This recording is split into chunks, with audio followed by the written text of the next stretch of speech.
J'ai décidé de parler pour toutes les meufs qui osent pas le faire. Il y a 5 trucs qui font que parfois, ça nous coupe vraiment l'envie.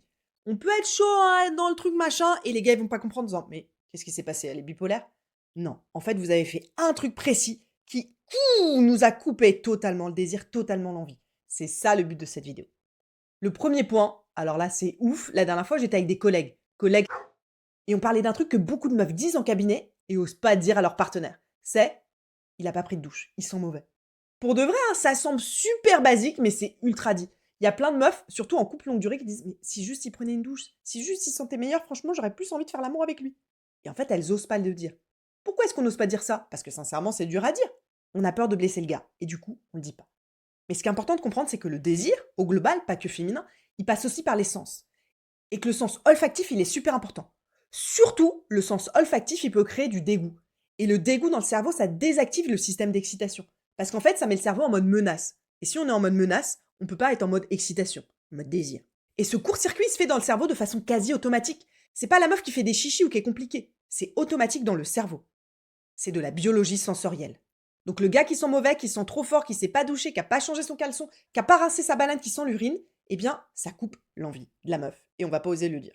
Surtout en couple longue durée. Le deuxième point qui coupe vachement le désir chez les meufs, c'est quand le mec il a des propos blessants ou dévalorisants. En premier sur notre corps. Oui, on est sensible aux propos sur notre corps. Parce que c'est l'éducation, le conditionnement qu'on a reçu en tant que femme. Donc c'est ultra important, les propos sur le corps.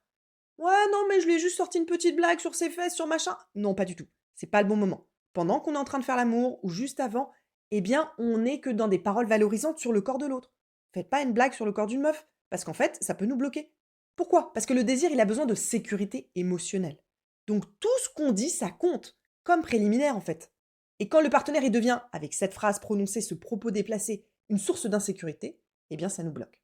Et ça peut être une source d'insécurité ou de honte d'ailleurs. Si vous activez de la honte que nous on ressent dans notre corps, pareil ça nous bloque. Le cerveau limbique il va agir là. Il va envoyer un signal d'alerte et donc couper toute envie.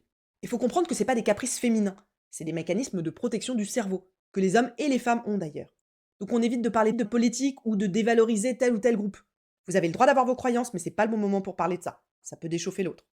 Le troisième point qui peut vraiment couper notre envie de faire l'amour, moi il me met en colère. C'est les gars qui vont pas vouloir mettre de capote ou qui vont rechigner. Et ben nous, ça peut nous couper toute envie. Encore une fois, signal de sécurité. Et le mec, souvent, il va jouer sur un truc de confiance. Et ça, s'il vous plaît, je vous en prie, les gars, arrêtez de faire ça. Mais avec toi, c'est différent. Mais tu peux me faire confiance, j'ai fait des tests il y a pas longtemps. On ne va pas essayer de pénétrer quelqu'un sans capote avant d'en avoir parlé d'une façon explicite. On en parle et on verbalise. Moi, j'aimerais bien avoir une interaction sans protection. Est-ce que toi, t'es d'accord? Donc on en parle, on verbalise. C'est pas comme si de rien n'était, elle a dit oui à la pénétration, donc je peux y aller.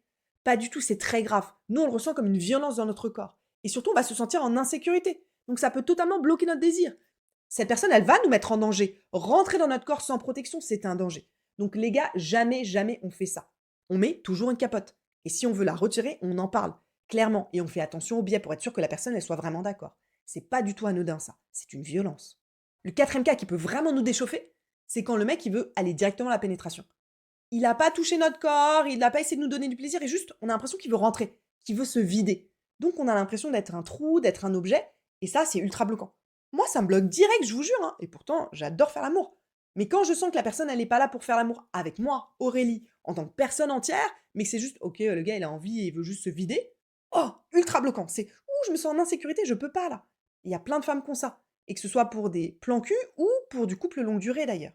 C'est ultra important de ne pas activer ça chez nous, de nous montrer que vous nous désirez en tant que personne entière. Pas juste, non mais attends, j'ai envie de toi et en fait ce serait une autre personne, ce serait pareil. Si on a l'impression qu'on est substituable, bah on n'a plus l'envie du tout. Donc pour un gars, valoriser sa partenaire, c'est ultra important. Pas dire, ouais, t'es belle, mais dire, waouh, Aurélie, on utilise le prénom. Aurélie, je trouve que la courbe de tes fesses, elle est incroyable. J'adore passer ce moment avec toi. En tant que femme, j'ai besoin de me sentir désirée, moi, et pas de sentir que je suis substituable. C'est ultra important. Il y a plein de gars qui passent à côté de ça, juste parce qu'on leur a pas dit.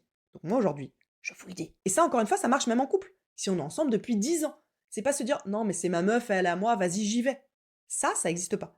À chaque fois, le désir, il a besoin de naître, il a besoin d'être créé. La connexion, elle a besoin de se retrouver. Donc prendre le temps, c'est pas une faveur, c'est une condition, même si on est ensemble depuis 10 ou 15 ans. C'est important de nous toucher, là, de faire monter le désir dans notre corps. Et pas juste qu'on sente que vous avez envie de nous pénétrer. Le cinquième point ultra bloquant, et moi je dois vous avouer que je l'ai, c'est le besoin de connexion. Parce que pour beaucoup de femmes, le désir, il est indissociable de la connexion émotionnelle. Bah oui, c'est vrai. Donc si jamais il n'y a pas eu de proximité affective, genre on s'est pas pris dans les bras, on s'est pas regardé dans les yeux, on n'a pas fait des câlins, vous arrivez directement du boulot et «Oh, j'ai envie de te prendre!» et ben ça peut être bloquant parce qu'on n'a pas eu le temps de se reconnecter. Et nous, très souvent, on a besoin de sentir cette connexion, ce lien affectif fort, émotionnel fort, pour ensuite pouvoir faire l'amour. Et même faire l'amour super sale, hein, et faire tout et n'importe quoi. Moi, j'adore faire l'amour. Je fais des expériences ultra kinky avec plein de personnes. Et d'ailleurs, j'adore faire des quickies. Mais en couple, j'ai vraiment besoin de sentir une connexion. Et ça, c'est ultra important à comprendre en tant que gars. Parce que c'est pas une exigence romantique excessive que les meufs on aurait. Pas du tout. On fonctionne comme ça. Et encore une fois, ça marche aussi pour des partenaires temporaires.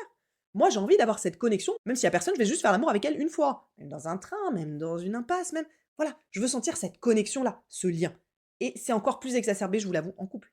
Moi, je l'ai énormément en couple. J'ai envie de sentir que c'est ma personne, qu'on ait ce lien, cette connexion-là ensemble, avant qu'on puisse faire l'amour. Pas juste j'arrive, je passe encore des emails, des appels et tout, vas-y Aurélie, mets-toi là. Non, moi j'ai pas du tout envie de ça. Et il y a plein de femmes comme moi. Les scènes que je vois souvent, c'est les gars qui sont sur leur portable pendant qu'ils dînent, ils ont pas trop posé de questions à leur meuf et après ils sont là, oh, moi allez, vas-y, on fait l'amour. Bah non. Les préliminaires, j'aime pas cette terme, mais c'est aussi tout ce qui est avant, mais bien, bien avant. La façon dont on va se toucher, se regarder, se poser des questions, comment c'était ta journée, prendre le temps d'être ensemble en fait. C'est des petits gestes qui changent tout. Parce que sinon, le message implicite qu'on reçoit, c'est tu t'intéresses que à mon corps et pas à moi. Et même si on sait hein, que la personne, elle nous aime et tout, bah c'est ce que notre cerveau il va enregistrer. Et donc ça nous déchauffe. D'ailleurs, ce qui est marrant de noter, c'est que la qualité de l'amitié dans un couple, c'est ça qui est le meilleur prédicteur de satisfaction à long terme. C'est pas l'attraction, c'est pas tout ça. C'est l'amitié. C'est cette capacité à se connecter ensemble, à sentir ce lien fort, qui fait qu'après, on peut faire beaucoup, beaucoup de choses. Et moi, je suis totalement d'accord, je fonctionne comme ça aussi. Donc pour un homme, c'est ultra important de comprendre que le contexte émotionnel, il va être un frein ou un accélérateur. Et ça, vous pouvez vraiment jouer dessus pour plus faire l'amour. Voilà les amis, vous avez tout pour éviter ces 5 points-là que beaucoup de meufs n'osent pas dire, mais qui nous déchauffent. Et si vous voulez aller plus loin, j'ai fait une vidéo pour ma communauté privée sur Patreon, où je reprends chaque point dans le détail et j'explique, en tant qu'homme et en tant que femme, ce qu'on peut faire pour le corriger et aller plus loin. On passe à l'action là, c'est très concret cette vidéo. Allez voir, le lien il est dans la description. Merci beaucoup. Cette vidéo elle est 100% gratuite. Pour soutenir mon travail, vous pouvez liker la vidéo, commenter et vous abonner à la chaîne. Ça prend quelques secondes là pendant que je suis en train de parler et ça change tout, ça permet cette révolution, qu'on puisse tous ensemble faire plus l'amour. Donc si vous avez envie de faire plus l'amour, likez cette vidéo, commentez et abonnez-vous. On va la faire cette révolution ensemble. Merci beaucoup.